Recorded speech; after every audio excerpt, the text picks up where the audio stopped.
Hey guys, what's going on? Josh here with the Alpha and Omega Survival School. Um, it's been a couple weeks since my last video, and today I think I wanted to go over uh, EDC. For those of you who don't know, it's everyday carry.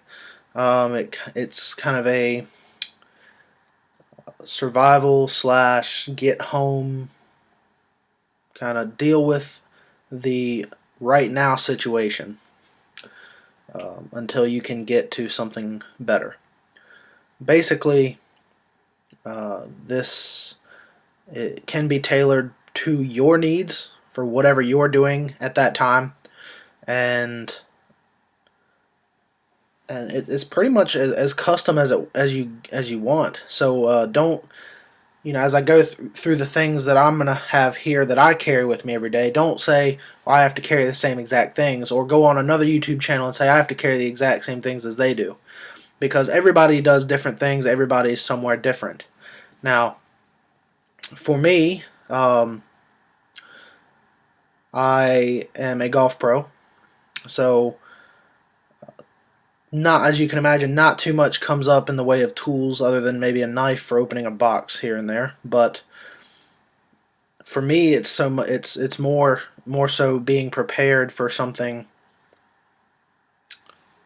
that is not expected. As they say, expect the unexpected. So if something were to occur, such as an attack or anything really, I am prepared for that. I am prepared. I have a kit that enables me to basically get home. I work not too far from where I live, so um, that's a good thing, at least for right now.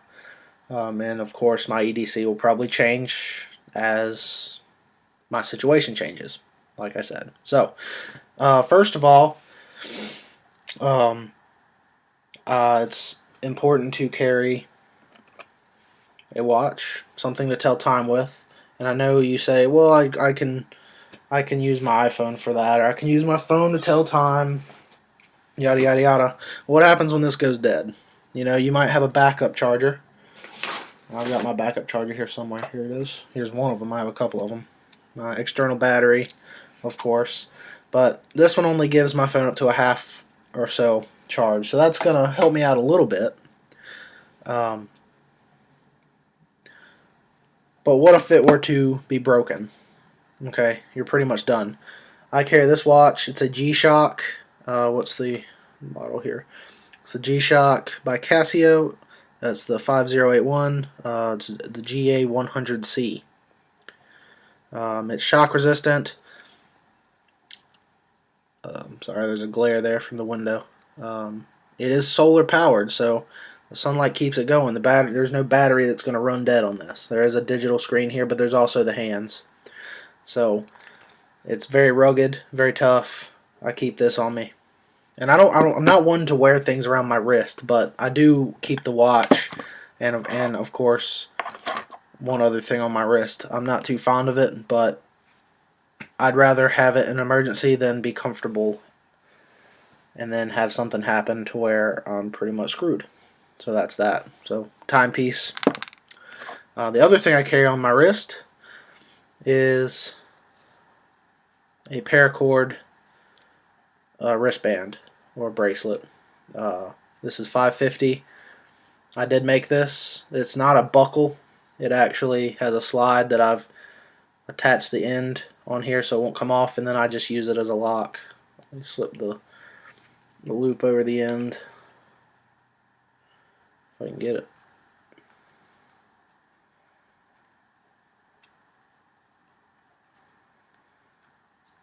That's the thing with having a loop that's smaller than there we go. So hold on very nicely like that. And I do recommend having the loop smaller, obviously, so it doesn't pull off. It can be a pain sometimes to get on, but it's not going to come off unless you need it to come off. So there's that. There's about, I'd say, probably between 16 and 20 feet here. I basically made a bracelet or a wristband, excuse me, like this. I didn't make this one, and then I wrapped it again with black. Kind of gives it a cool pattern. Also doubles the, not quite doubles, but almost doubles the amount of usable cord here. And it doesn't really change the wrist size at all. So I'd recommend doing that. It gives you a little bit extra to work with. I also keep some on my key ring. I also made this one. Same deal, just did it double. Okay, so that's that. Alright. I have several different blades, actually, on my hand still, before I forget. I have these, of course, they're rings, clash rings. One is silver and one is gold. So in an emergency, paper money is not going to get you anywhere. Nobody's going to be wanting to trade stuff for useless cloth or paper. So it would basically revert back to metal, and these would be barter items in an emergency for much needed things such as water or really anything. There's a lot of different good barter items out there. I've heard cigarettes are a good barter item. I've heard coffee. A lot of different things are good barter items. But those are just things I can keep on me, and plus they look good. I mean, they're there to look good. And in an emergency, they can be used to barter. So that's a double. And you guys know, if you've been watching, I like multi-use tools. And speaking of multi-use tools, of course I carry the Huntsman. I carry this in my right pocket at all times.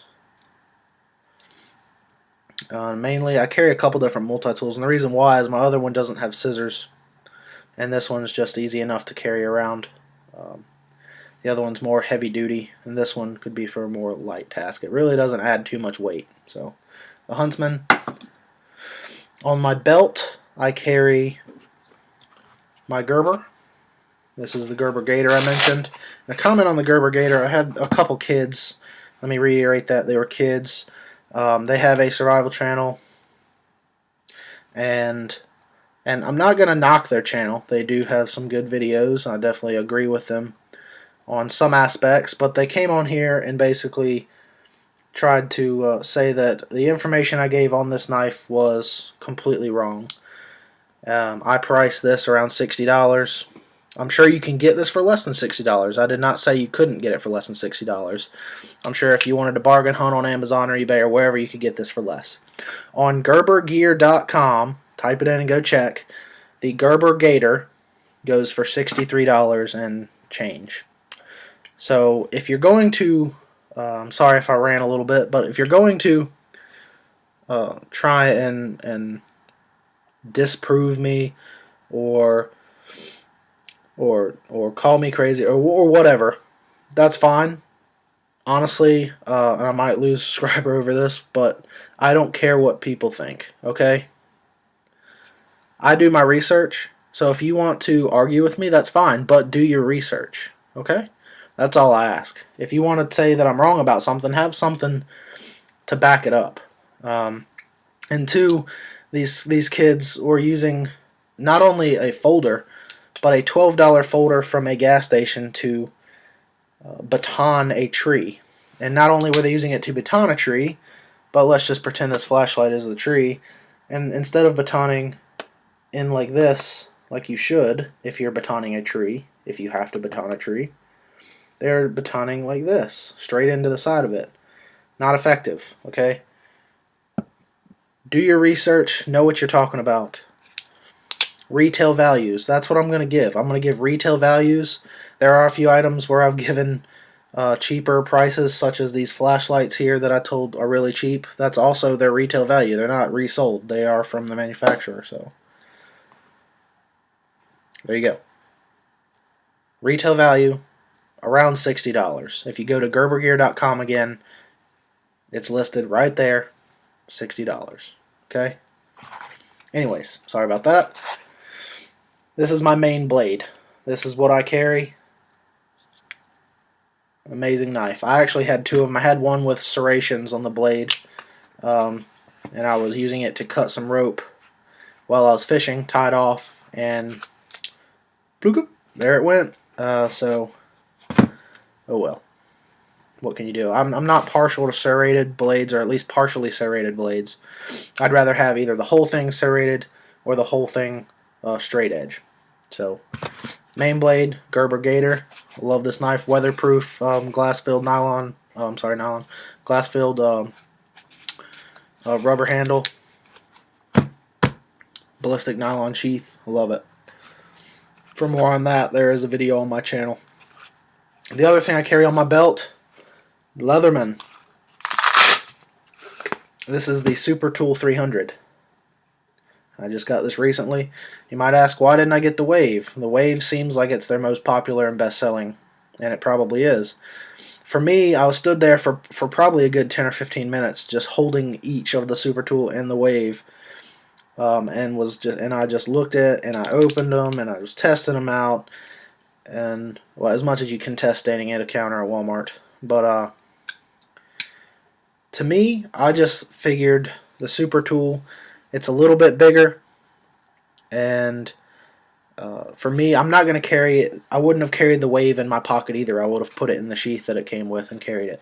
That's just how I am. So for me, the more durable, the better. Two, the Wave had the Wave. I did like how the Wave had the external tools and the external blades rather than having to open it to get the tools and everything out. But the one thing I didn't care much about the Wave was you had bits. All these little pieces that you could interchange and take out and change and all this stuff. Me, I'd probably drop them and I'd never see them again. Okay, that's... Then what are you going to do? You drop the bits, you lose the bits. You got to carry all these extra little tiny pieces with you. This is one piece. I carry it with me. The only thing you can change out are the wire cutters, and I like that, because that's the other thing with the Wave. You mess up the wire cutters, that's it. With these, you can get new ones, you can take them out, you can sharpen them, you can do whatever. I prefer this one. There's a couple other things. I'm not going to sit here and do a Wave and Super Tool 300 comparison, because I don't have a Wave. I might get a Wave in the future. I did like with the Wave how you could have the micro drivers. I liked those, but for me, more on a daily basis, I'm gonna have the longer shank. I'd rather have the longer shank and the bigger tool heads. So that's pretty much it there. The other thing I do like is you have, of course, a whole, like I said before, a whole straight edge blade and a whole serrated edge blade.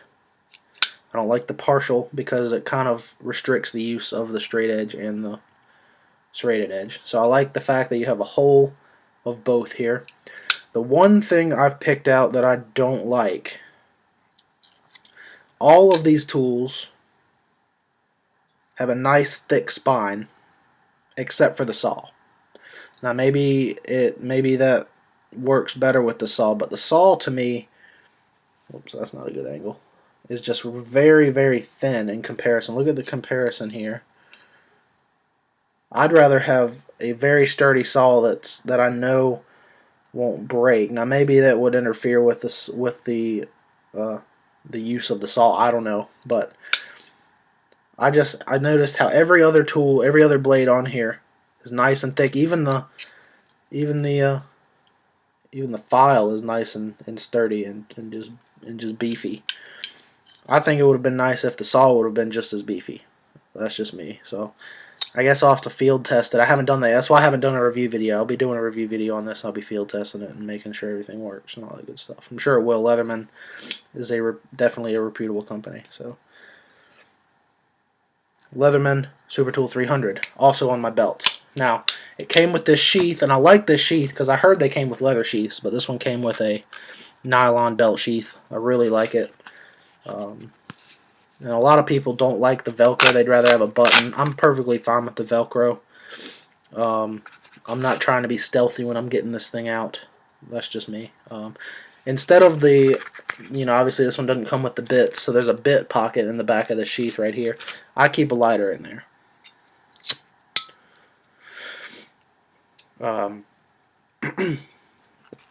It fits perfectly.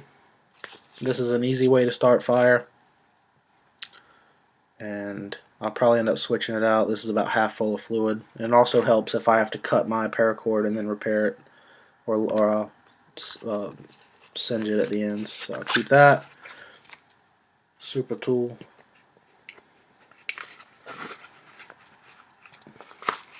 Okay, so that's on my belt. Now, in my pockets, other than the Huntsman, I carry this, and I'll be doing a separate video on this. This is an Altoids 10 survival kit. Fits perfectly in your pocket. I keep the rubber bands on just to hold the lid shut, because I do have quite a bit of stuff in here. And the lids will shut if I take, they'll stay shut, but I'm afraid, if I'd be walking around, they'd pop open. I mean, it stays shut. So, anyways, in here, I have a lot. Now, if you go on Instructables, my username is jberry, that's BERRY 15, and you can see my Instructable on this particular 10 survival kit. In the top here, you can see I have a fishing kit, small fishing kit, taped in.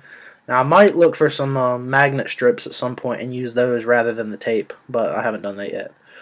I will be doing a more in-depth video on this. I'm not going to take everything out because it's a pain to get everything back in there to where it all fits. So, an example, I have some Tylenol, some cotton swabs, or cotton sticks, sorry, not swabs. I have some single-edge razor blades. I have a pocket knife. I have some fishing line, about 20 feet of fishing line, etc., etc. And it all goes back down nicely. So, like I said, here, it's not gonna close on me. So that's that. Put the rubber bands on there. Keep that in my pocket. This allows me to catch food, start fire, prepare. If you go on my Instructable, there's 21 things I think I've listed. It allows me to do with just this here. So go on. I recommend go on there and check it out. And I'll get that list and make a separate video on this, because I could be here all day doing a video with this, just this. So, all right. So that's in one pocket. Of course, I have my phone in my other pocket. All right. In my back pocket, a wallet. Inside this wallet is another blade. You're probably thinking I'm crazy with all these blades. This one is probably the least useful, to be honest, but it is probably the most stealthy, and you may have seen these before since I got it out of my wallet. It is a credit card knife. I am subscribed to Survival Life, Survival Forum, some of you maybe as well, and they sent me 2 of these. Here's the other one. Sent me 2 of these for just the shipping, which was $4 or something. So, not a bad deal for 2 of them. Basically, you unlock this little piece here, and you flip your blade out. You flip this end. Let's do it like this. You flip this side over here. You flip this side over here. It has little pinholes that stick together. It goes in the blade, and there you go. You got yourself a little knife. Now, you're not going to get a whole lot of heavy. You're not going to get, well, any heavy duty stuff with this done. But this blade is super thin, like a razor, and it cuts like one too. So you hold it here. If you hold it back here, it's fine. I've seen people say that this little piece down here is kind of like a finger guard. Problem is, when you go to use it, the little pin will pop out of the knife blade just about every time. The only thing metal on this is the knife blade, by the way. They say it's surgical steel. I don't know what that means. I mean, it cuts very nicely, though. I do know that. So you hold it. I usually hold it right here, just above this and just hold it and use it for if I had an emergency. I couldn't get to my other blades or whatever, or if I lost my other blades for any reason. But this is just in there as emergency backup. Not the best thing for using, but it'll get the job done in a pinch. So I keep that. And plus I had an open slot in my wallet, so why not? Alright, so like I said, it goes, where's that flap? It goes straight in. Let's do it this way. Goes straight in like that. Fits in there perfectly. Can't even tell it's there. So there's that. Am I forgetting anything? Ah, yes. Okay. So when I'm out during the day,